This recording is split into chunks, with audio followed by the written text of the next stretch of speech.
Namaste. If you're an Indian or an observer of India from any part of the world, it is very likely that you have come across the word Hindutva. And again, it's likely that you have an opinion about it. Quite possible that it is a very strong opinion, one way or the other. But have you ever wondered what exactly does Hindutva mean? Where does this word come from? And what does it mean for our lives as well as the future of Bharat and the world? Today, we have a very special guest from whom we'll get answers to all of these questions and much more. Namaste, my name is Kamal Madi Shetty, and you're watching the Festival of Bharat. And today, we are joined by one of India's foremost thinkers. He is consulting editor at Swarajya and a researcher who has written extensively on Bharat's culture, civilization, and history, and also worked on agricultural sustainability and technologies. We are joined by Aravindan Neelakandan ji. Namaste, Aravindan ji. Welcome to the Festival of Bharat. Namaste, and thank you for that wonderful introduction. Thank you, sir, for joining us. And viewers, Aravindan ji has just released his new book. It is called Hindutva Origin, Evolution, and Future. Sir, I would request you to please hold up the book for the benefit of our viewers. And this is the book that we will be discussing today, and many themes that we will cover today are from this book. And I would highly encourage our viewers to get a copy of this. Sir, I before we start and get into some of the things that you've covered in the book, I want to ask you that you are a scholar who has written extensively on a wide variety of topics, particularly those concerning our culture and civilization. Uh, if I may ask you, sir, what prompted you to write a book particularly focusing on Hindutva? And why do you think it's important that people, both in India and across the world, have a correct understanding of what Hindutva means? Well, if you go through my writings, you will find one thing. Whatever may be the subject, it may be about science, it may be about a movie, it may be about social problem, whatever the subject, the underlying principle, the substratum has always been Hindutva. So, in a way, I have been writing about uh, Hindutva as a process and an experience, an individual experience of myself and a collective process for the nation. So, another one reason why I wrote this book is, there is a principle called Occam's broom. Okay, you have heard of Occam's razor. This is a principle called Occam's broom, which is that when you have uncomfortable facts, you throw them all down and you just hide them, and you project only the comfortable facts. The uncomfortable facts are all taken away. If you go through the studies made on Hindutva, if you go through the media projections of Hindutva, this Occam's broom phenomenon has happened. They have not explained Hindutva through complete data. They have taken selective data and they have ignored a vast amount of data. There is a politics behind this. There is a civilizational war behind this. So I wanted to correct that. I wanted to present the complete data set. Particularly, I wanted to highlight that data set that has not been presented in the studies of Hindutva so far. So that is why I wrote this book. Thank you, sir. And that's very fascinating, and I think much of the perceptions around Hindutva are shaped by the forces and the priorities and also the interests that you mentioned. Some of them are pertaining to a sort of a civilizational war, even though it's not explicit, but a lot of things happening under the surface. Uh, Coming to I think, which I think is like one of the most important questions, sir, in this discussion, and that is also of a great interest to people in India and across the world who want to understand India, and that is what exactly is Hindutva, and by that I mean how does one define Hindutva? Because you have said that it is not an ideology, it is not a political ideology, for example. So how does one understand Hindutva, and how can one define Hindutva? Hindutva is the recognition of a human being's right to have his full or her full potential through theodiversity. That is how I would define Hindutva. In fact, that is how the civilizational process of India has been going on. So, Hindutva is a civilizational process. Hindutva is even primordially a process of consciousness, a process of becoming. Okay. So, this cannot be defined as a political ideology. This cannot even be defined as a nationalist ideology.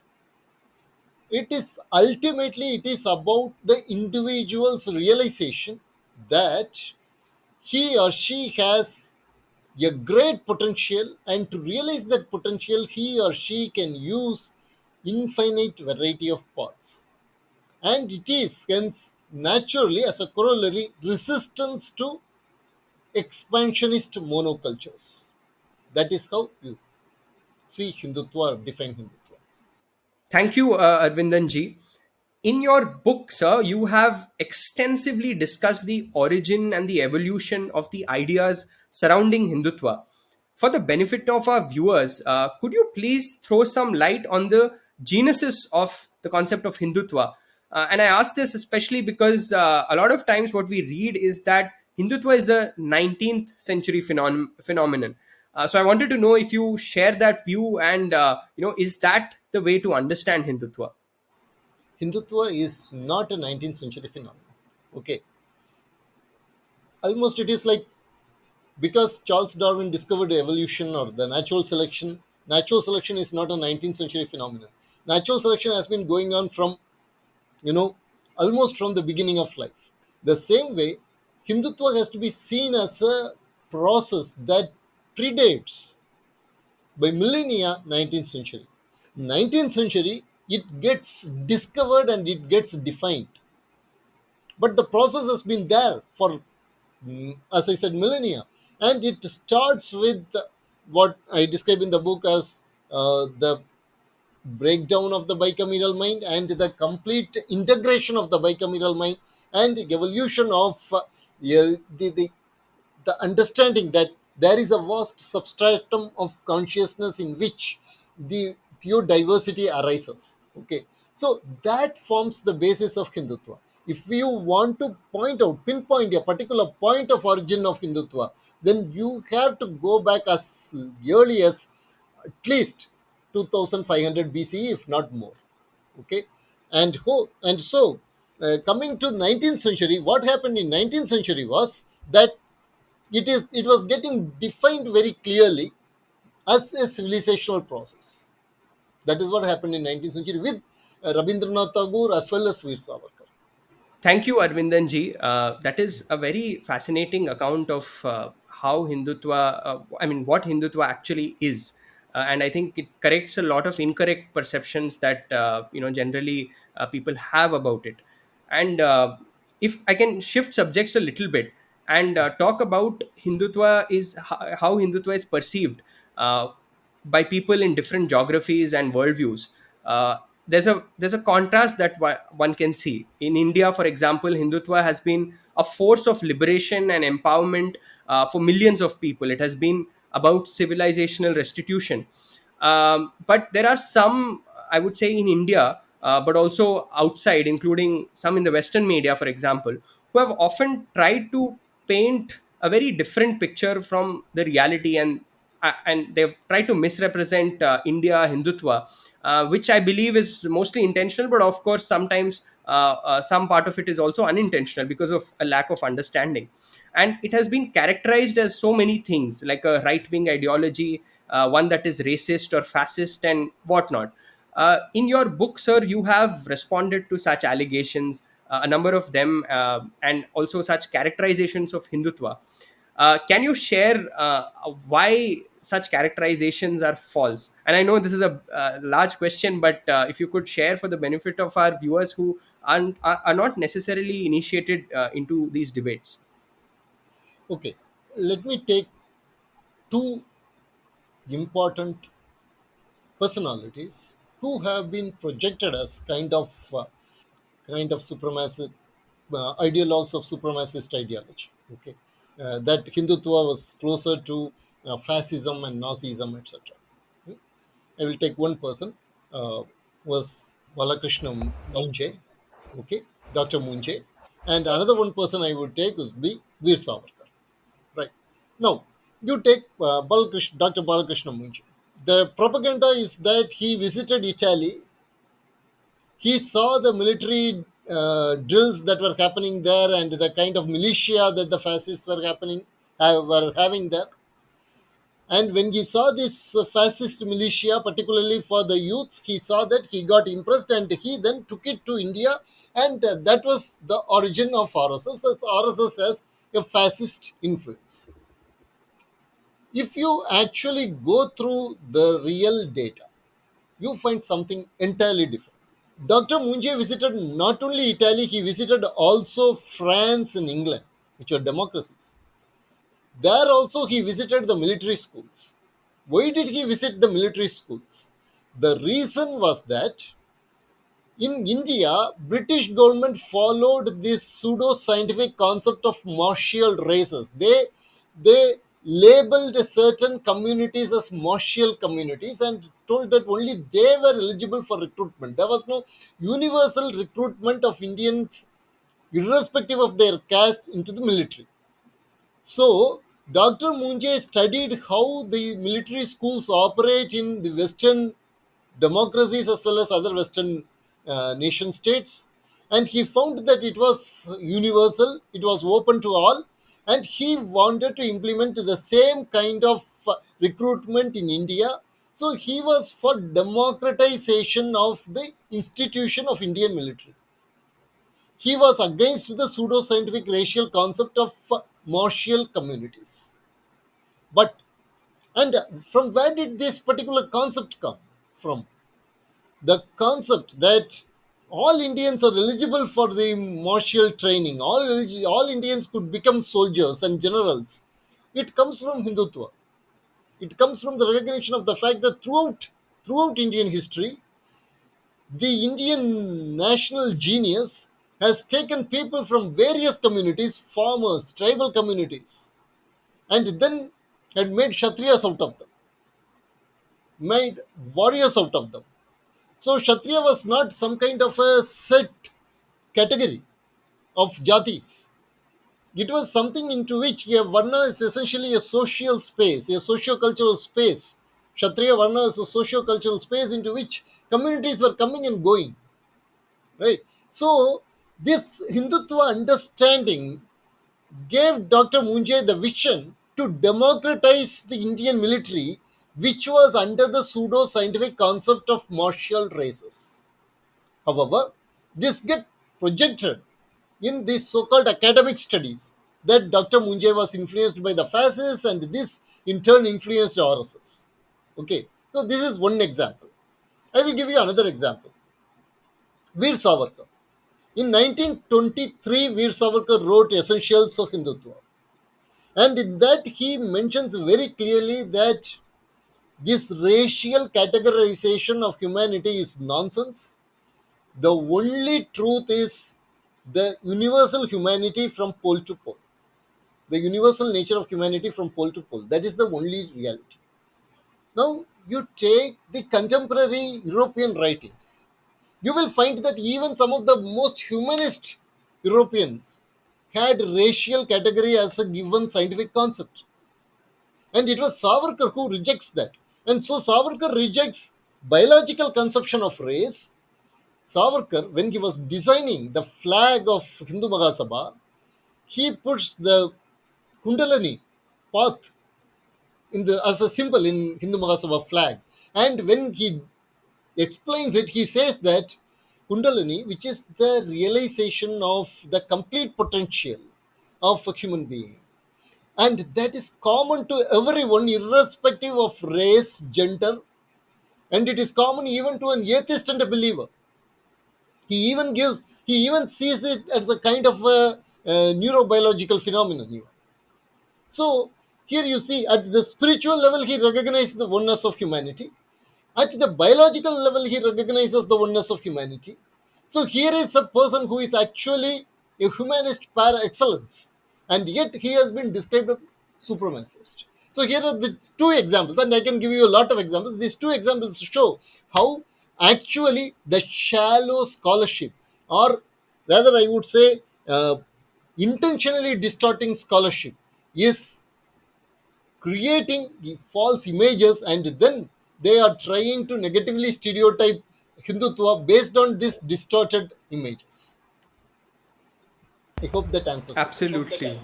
Absolutely, Arvindanji. Thank you for sharing those examples. I think it's a very important sort of an understanding that all of us need to have.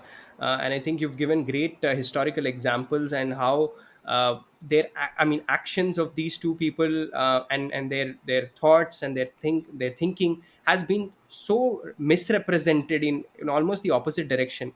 And I think the point about democratization, I couldn't but think about so many other examples where wherever Hindutva has made its impact, it's almost natural that there's a certain democratization that automatically seems to be happening, be it in thought like that we are experiencing today. I mean, in the public discourse, in politics, and so many other fields.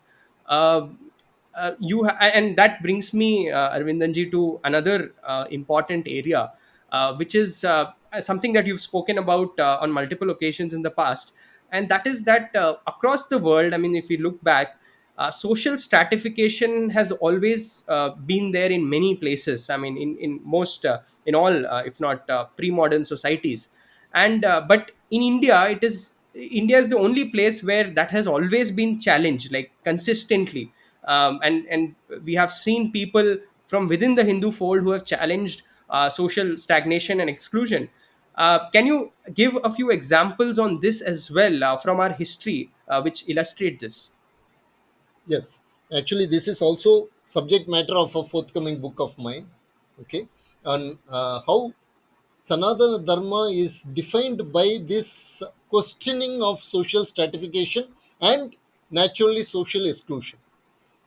In all pre-modern society and even in modern societies, this social stratification is always there.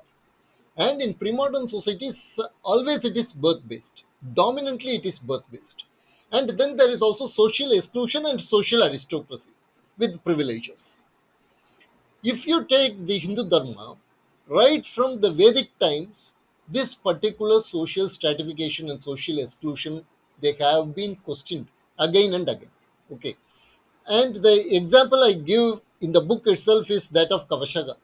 Kavashaga was a rishi who was excluded because his mother was a servant maid in a gambling house.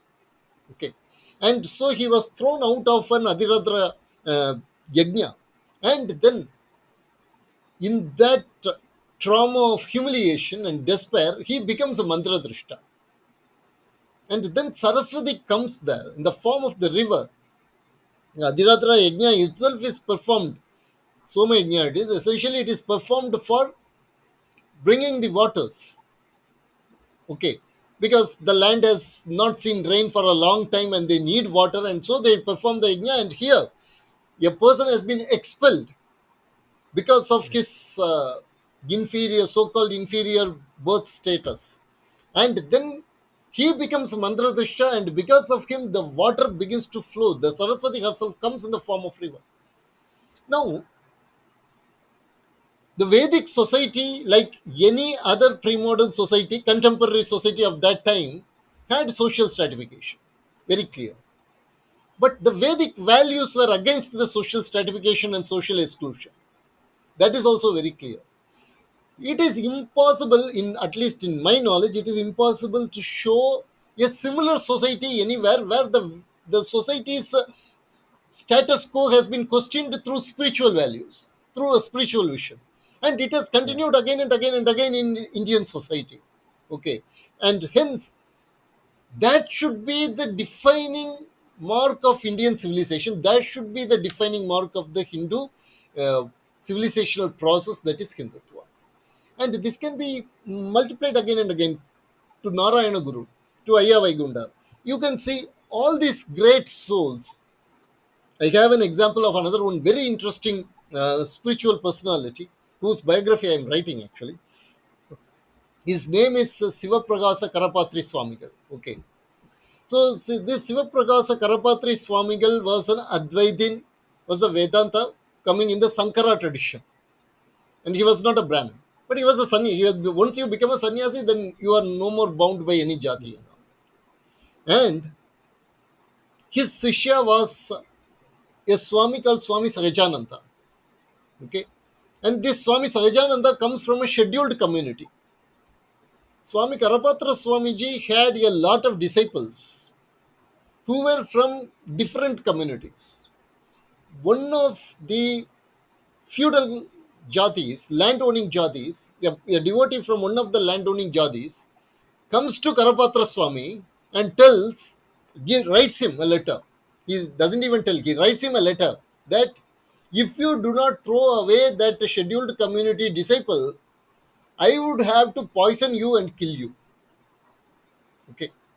And please don't make me do this Guru Droha. Please throw this scheduled community boy away. Karapatra Swamigal refuses to do that.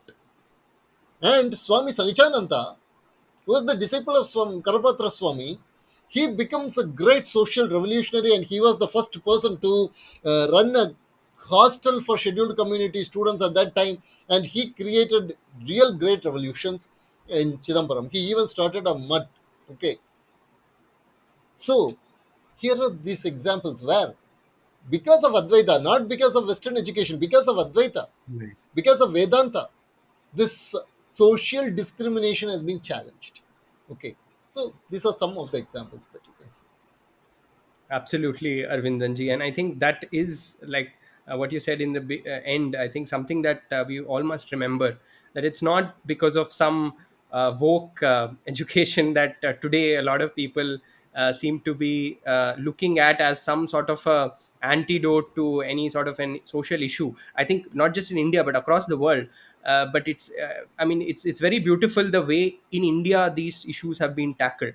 And I think that in many ways also provides an inspiration for societies across the world. And thank you for sharing that. In your book, Arvindanji, you also engage with the relationship of Hindutva with science, and there are there are very great insights in there. And I personally love this topic because I have always thought that Hindus are probably the most science loving people in human history, if we take the holistic view of over many millennia. Uh, what is it about Hindutva and Sanatan Dharma that makes Hindus so comfortable with science? The main reason is that we are not bound by a closed belief system. Okay. So we do not have to be afraid of a discovery challenging our worldview. That is number one. Number two, we have what I call epistemological pluralism. You have six darshanas. Each darshana you can consider as a window to reality. Okay. So when science makes a discovery, for example, um, we all know how Albert Einstein was very uncomfortable with quantum mechanics, right?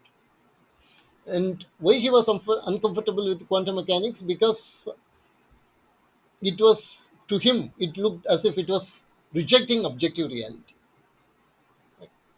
And all said, deep within him, objective reality was a fact. Science cannot question it. So when quantum mechanics questioned it, or it seemed to question it, he said that quantum mechanics was not a complete theory. And to this day, the latest Nobel Prize is actually for quantum entanglement and the so-called the spooky phenomenon. So in a way, Einstein's criticism stands discredited with respect to quantum mechanics. And in India, we don't have this problem. Remember, one important thing is to do good science, you need good epistemology. Without good epistemology, you cannot do good science. Right? At the same time, epistemology cannot become a strangling factor. If you are given only one window and only through that window you can look at reality, then you will be having problem when the reality challenges the shape of that window. Okay, I will give you another example. There is something called natural theology. Natural theology is a belief system in which you think that God as a creator has created the world. And so each and every thing that you study, it should reveal the intelligence of the creator.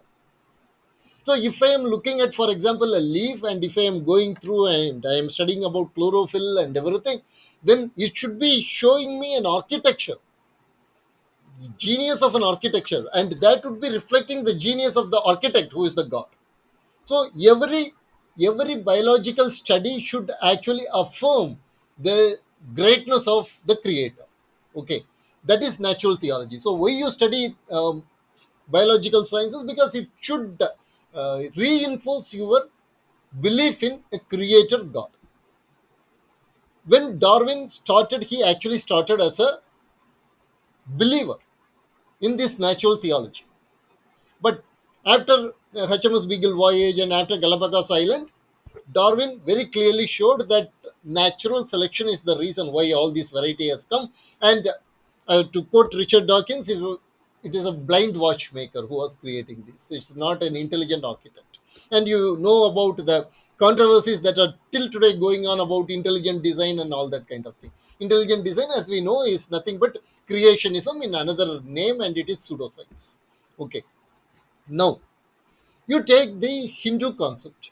In Hindu concept, we understand that this kind of searching for a architecture inside a living organism, it helps at a pedagogical level. At a pedagogy, it helps. Beyond that, beyond that, when you look it as a process, then you can very easily shift to that also, because you consider consciousness as the basis of everything. So you do not have a problem with that. So in India, we can shift between these windows. You have Satkaryavada Vada in one place, you have Saptabangi in another window, and you have Vedanta, you have Vaiseshika, and you can shift between all these windows. And you can do science very easily. So when science brings a revolutionary change, you don't have a problem. You can shift the epistemological windows.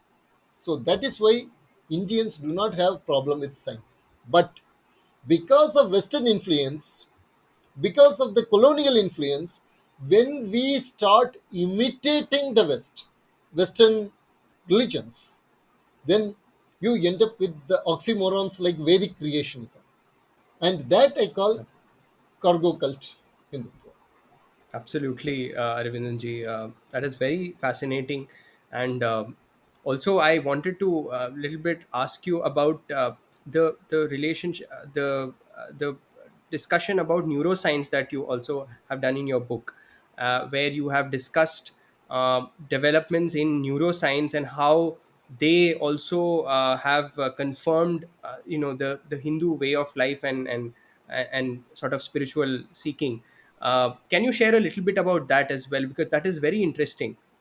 Well, um, actually, when you look at the modern day uh, neurobiological studies into religious phenomena, religious experiences, it shows that religion is a biocultural phenomenon. Okay, religion is a very basic instinct, one of the basic instincts. This is where the Marxists went wrong. This is where most of the reformationists went wrong. They thought that religion was something that has been created by the priests, or religion was something that was created by the vested interests in the society to exploit people. But in reality, we see religion even in non-human animals, primates, non-human primates. Okay, so it has deep revolutionary roots. The religious experience has deep revolutionary roots. You take the entire spectrum of religions, you will find that only in India you have a concept, a framework where religious experience is explicitly associated with your uh, neural architecture, okay, with your neurobiology. For example, you take the chakras. and you will find that they are actually along your spinal cord, despite the fact that generally the brain has not been considered as the basis of thinking and everything for a long time. Okay, yet the spinal along the spinal cord, the chakras are placed. This is just one example. It is not a one-to-one mapping. Let us be very clear about it. The point is, you have a spirituality that explicitly accepts its indebtedness to the biological apparatus, and that happens only in Hinduism. And when, particularly, I would say the study of neurobiologists like Andrew Newberg and Michael Persinger, who passed away, and you have V.S. Ramachandran, when these people study this brain and the experience based on the brain, and they find that religious experience have strong neural correlates. Now, let us be also very clear that correlation does not mean causation. Correlation is not causation. So, you have a religious experience that creates a particular kind of neural correlates, and in this, we can broadly divide religious experiences into two. One is you have a presence. You have a presence. Okay, for example, in the case of Michael Persinger's God helmet, um, the temporal lobe gets kind of an epilepsy, kind of a magnetic storm, and then you feel the presence of an guardian angel or a great presence, something like that, and you feel like you are a prophet who is receiving these messages. That is one kind of religious experience. Then there is another kind of religious experience where your your small self boundary kind of dissolves, and you experience an universal oneness. Okay, and that is the basis of also empathy, and empathy is the basis of building of the civilization. So, for example, you have this golden rule everywhere in all the religions, right? You consider, do unto others what you want others to do unto you, or don't do unto others what you don't want others to do unto you. This is a golden rule that is present in all the cultures, in all the religions. And how does a particular religion explain this?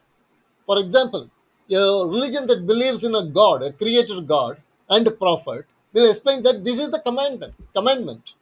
You have to obey it. You have to love your neighbor because the God has told you, so you obey it.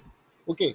Whereas on the other hand, Hinduism says you love your neighbor, you do unto your neighbor what you want others to do unto you, because you and your neighbor are one, and ultimately there is a non-dual relation between you and all the existence.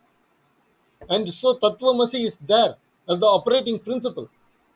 And because of that, you adhere to the golden rule. There is no other way. You have to adhere to the golden rule because of that. Okay. So that difference is there.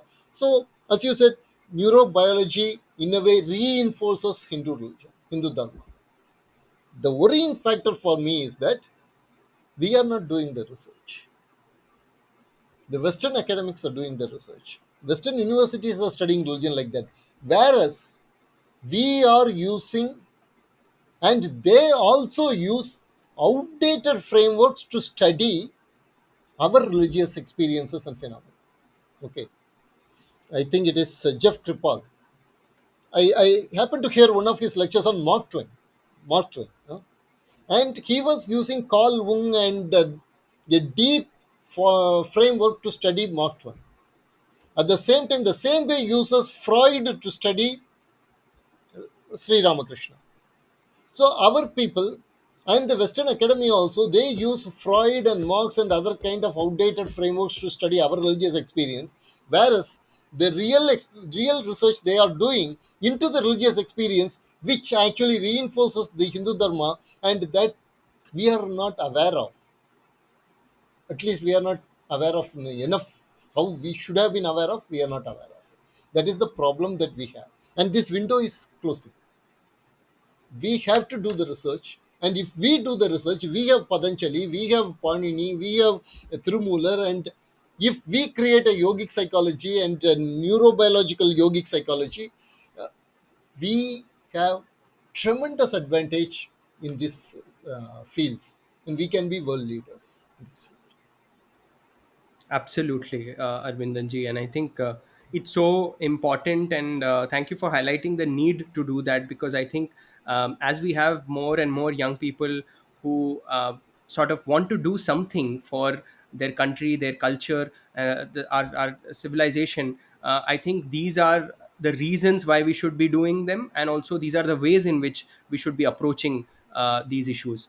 And there is so much potential, like you mentioned, and this cuts across so many fields. Like, India can give norms to the world about how we look at ourselves, how we look at mother nature, and so many global issues today that we face can have answers from Bharat. And that is what I wanted to ask you in particular as well, because if we look at the big picture of Hindutva at the global stage, you have spoken in the past about it, and about how Hindutva can help in some of the most pressing global challenges that we face today, how it can actually help us tackle them. So can you tell us, some of the ways in which Hindutva can make an impact at the global stage? Yeah, already with the present government, okay, we are already making some impacts, very important, crucial impacts. For example, the International Solar Alliance. uh, Yes. And if you look at International Solar Alliance, just think about another one grouping that came long before. For example, NAM, non-aligned movement, that was created by Nehru. It was almost a I love Soviet Union club. It was not exactly NAM. But look at International Solar Alliance. That was based on a non-Hindutva principle of a romantic worldview. Whereas this Solar Alliance, International Solar Alliance, basically is based on a very strong Hindutva worldview. Okay. By here, when I tell Hindutva worldview, what do I mean by that is that you respect nature, you create systems in which the countries can come together and can cooperate with each other for the sake of conserving nature, viewing nature as mother. All these worldviews and values have gone into this International Solar Alliance. Okay. The same way, we have a lot of areas, particularly with respect to environment, where actually the West is also weaponizing environmental problems. Okay.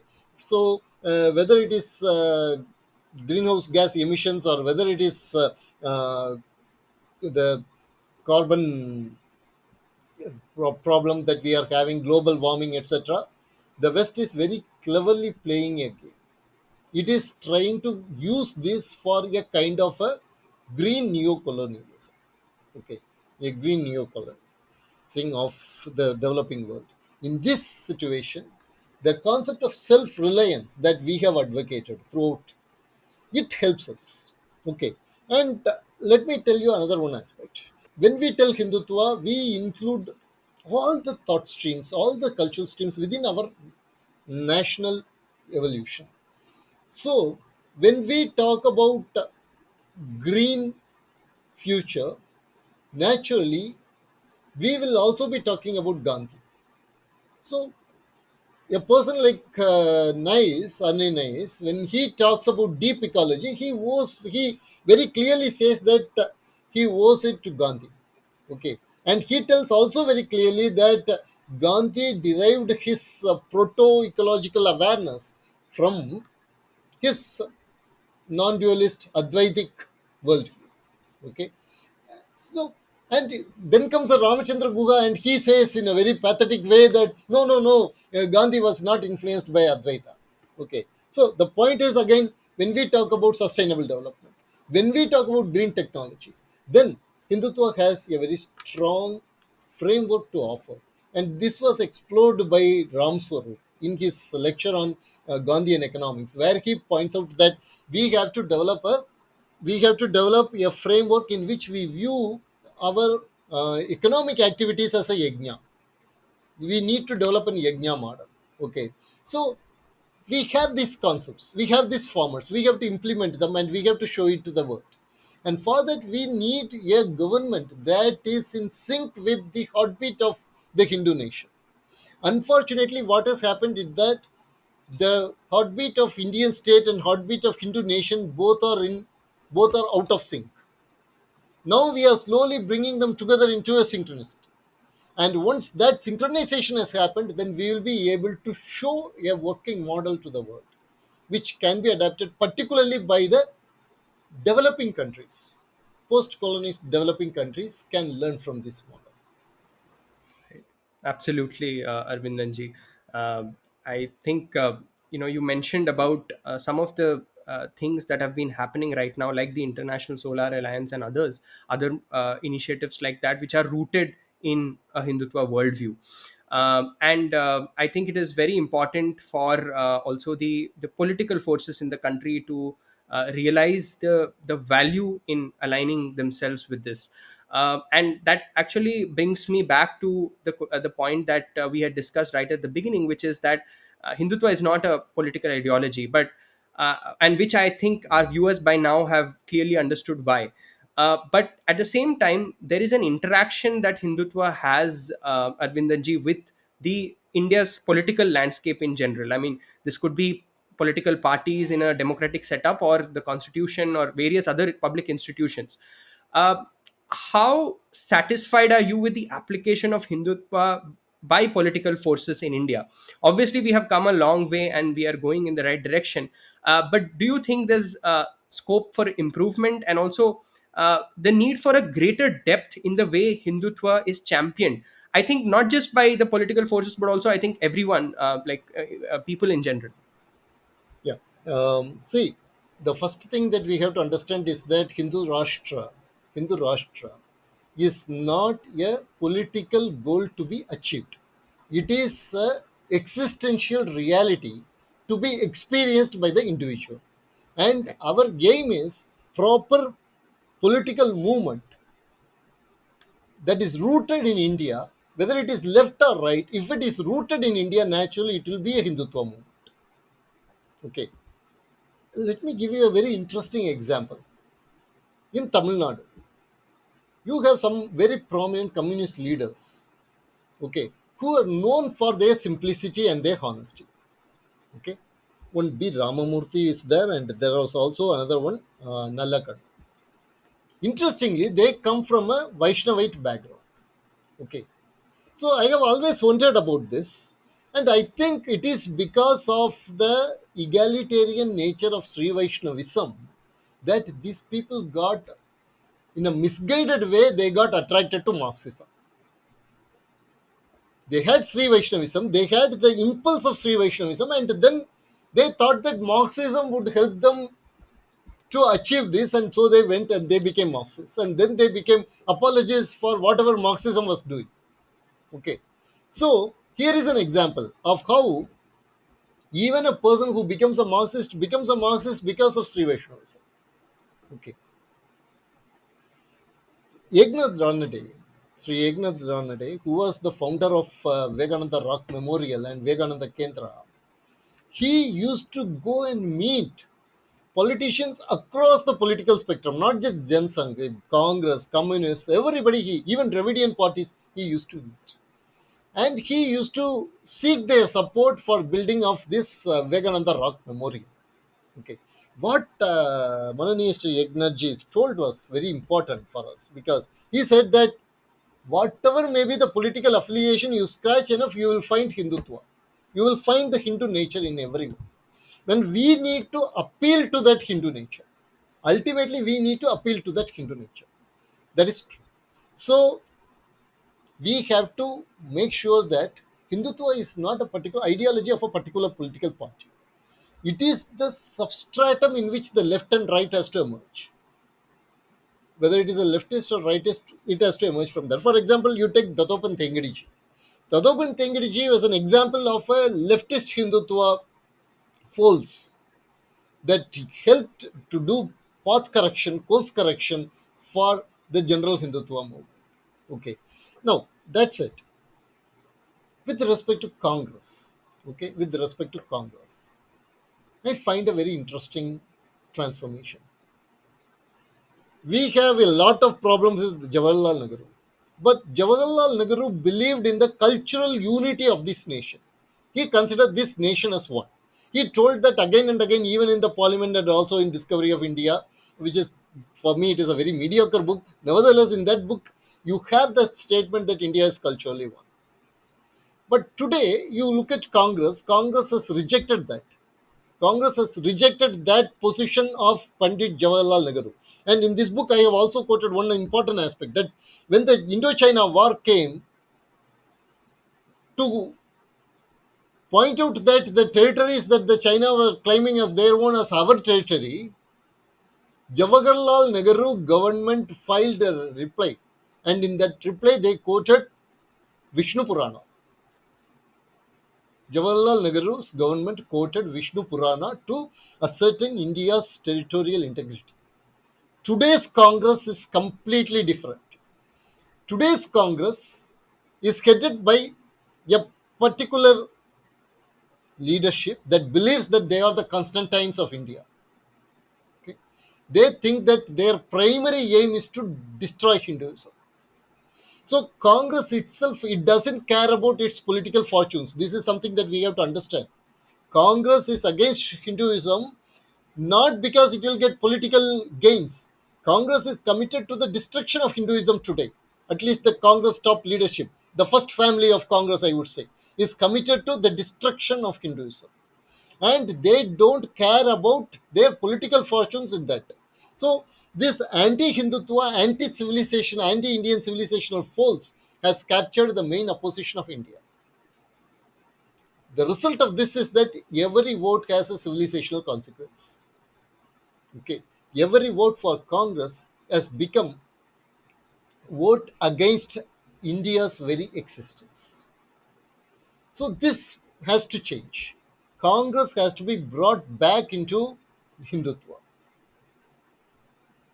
Okay, so the whether Congress is the opposition or in very long future whether it becomes a ruling party, whether BJP is being would be the ruling party for the next 20 years and after that it may become opposition party. Either way, the ruling party and the opposition party should have in unity in their axioms, and that unity, axiomatic unity, should be Hindutva. That is how I see it. Absolutely, sir. And I think no matter which political party a person belongs to, or even a political ideology or like alignment, like you mentioned, be it an environmentalist or somebody who wants to speak up for egalitarianism, or somebody who wants to focus on prosperity, all of these ultimately have to be rooted in Hindutva to actually serve our people, because that is when our politics will resonate, our civilizational sort of identity, and our civilizational sort of trajectory, that where the destiny that we have, and the place that we should be going. That will only happen, I think, like you mentioned, when all of these different ideas are rooted in the Hindutva worldview, no matter which political party it is. Exactly. And you mentioned Tamil Nadu, sir, and I wanted to particularly ask you, as my final question about Tamil Nadu, if you could share a little bit about why this part of our country, which in many ways has preserved our civilizational heritage so well, and so much in many ways better than the rest of the country, yet the political rhetoric and the political landscape, in this state of Tamil Nadu in particular, and also neighboring Kerala, is actually the opposite. See, you said that the Tamil Nadu has conserved, has preserved the Hindu culture in a more pristine way, in a more beautiful way than rest of India. The reason is because the rest of India sacrificed. The rest of India fought, and we lived in a happy heaven. Okay, when at last the invaders came to our land, the form of Madurai Sultanate. Okay, Kampan Nayaka came and he rescued Tamil Nadu.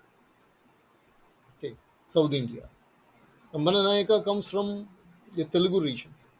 Okay, and there was no this linguistic thing divides were not there.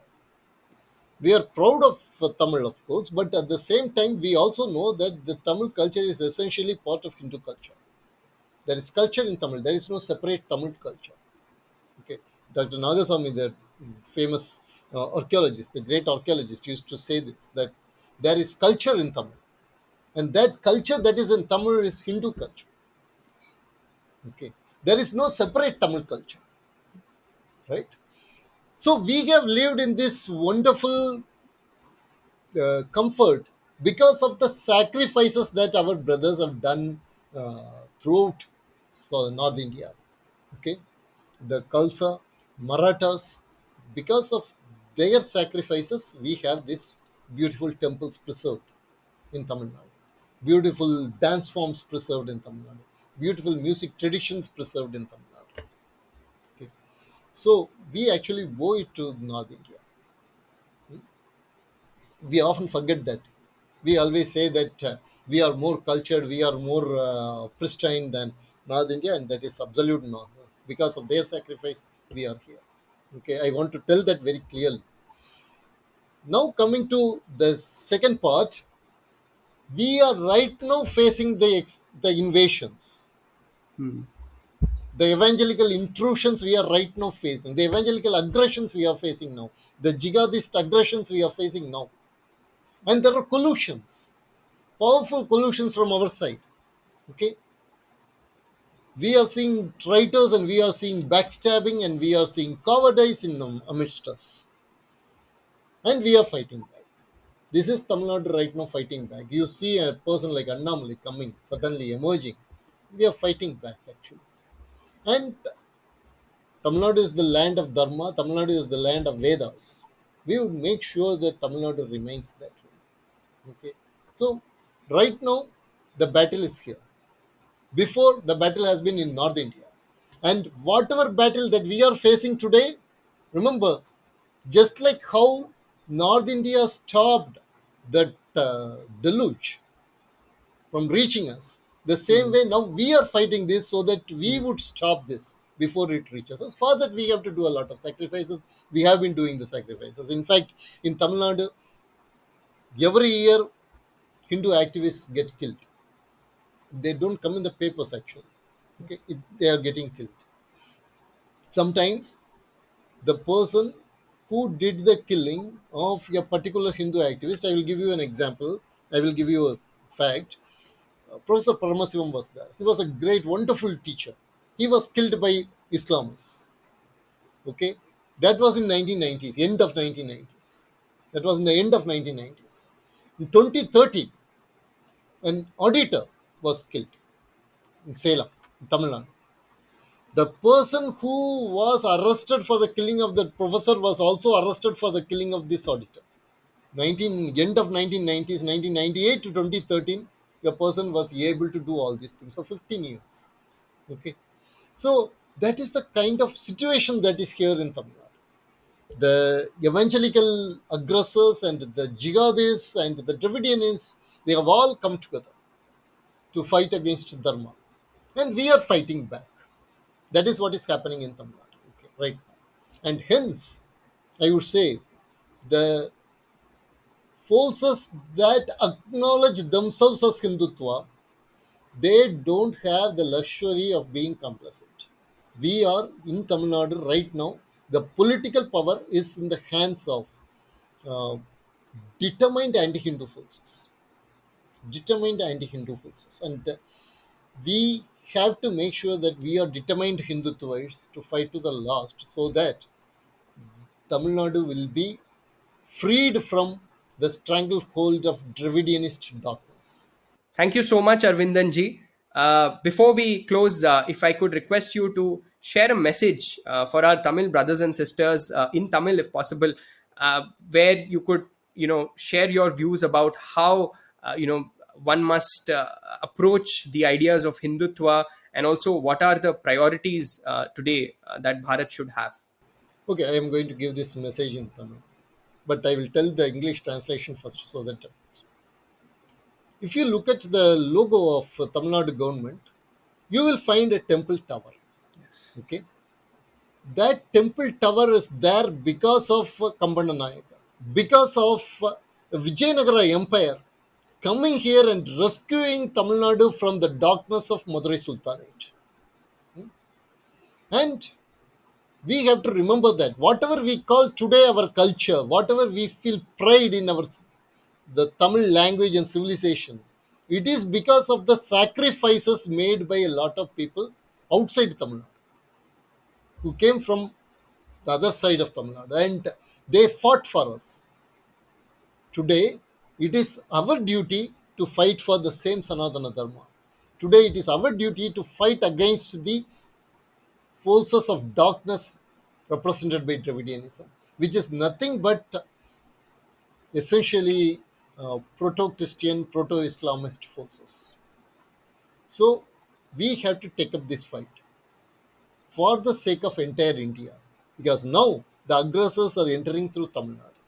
நாம் பார்க்கக்கூடிய தமிழ்நாடு லட்சணைகள் இருக்கக்கூடிய கோபுரம் இன்றைக்கு அங்கு இருப்பதற்கு காரணம் கம்பன நாயக்கர். விஜயநகர பேரரசினுடைய வீரர்கள் இங்கு வந்து டெல்லி சுல்தானியம் என்கக்கூடிய மதுரை சுல்தானேட் என்கக்கூடிய ஒரு இருண்ட ஒரு ஆட்சி காலத்தை அகற்றாவிட்டால் இன்றைக்கு நாம் சொல்லக்கூடிய தமிழ் பண்பாடு, தமிழ் கலாச்சாரம், இன்றைக்கு சங்கீதம் எதுவுமே இருந்திருக்காது. நம்முடைய எந்த கலாச்சார பெருமிதங்களும் இருந்திருக்காது. ஆகவே நாம் நம்முடைய பண்பாட்டிற்கு விஜயநகர பேரரசுக்கும் மராட்டியர்களுக்கும் சீக்கியர்களுக்கும் கடமைப்பட்டிருக்கிறோம். இன்றைக்கு அந்த கடனை திரும்ப செலுத்தக்கூடிய நேரம். இன்றைக்கு தமிழ்நாட்டின் மூலமாக மதமாற்ற ஆதிக்க சக்திகள் உள்ளே நுழைகின்றன. அப்பொழுது அவற்றை எதிர்த்து போராடி பாரத தேசத்திற்குள் அவை பரவ விடாமல் தடுப்பது ஒவ்வொரு தமிழனுடைய, தமிழ் ஹிந்துவினுடைய கடமை. Thank you so much, sir, for that beautiful message to conclude this conversation. And thank you so much for sharing so many insights on Hindutva, on Bharat, and the various topics that we discussed. I have learned so much, and I'm sure our viewers are taking away so much from this conversation. Thank you so much for taking out time and sharing your insights with us. It has been an absolutely enriching experience. Thank you so much, Aravindan sir. The feeling is so mutual, and it has been a great conversation. Thank you so much for this opportunity. Thank you, sir. And to our viewers, I would encourage you, please let us know what you think about the various topics that we have discussed, and do grab a copy of Arvindanji's book. It is called, I'll once again read out the full name of it. It's called Hindutva, Origin, Evolution, and Future by Aravindan Neelakandanji. Thank you, and we will be back with another such conversation. Take care. Namaskar.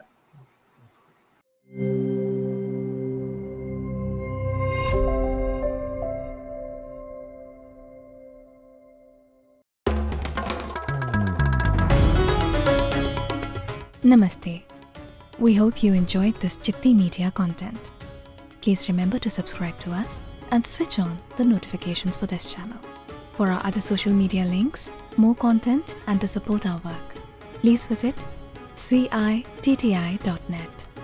Dhanyavad. Namaskar.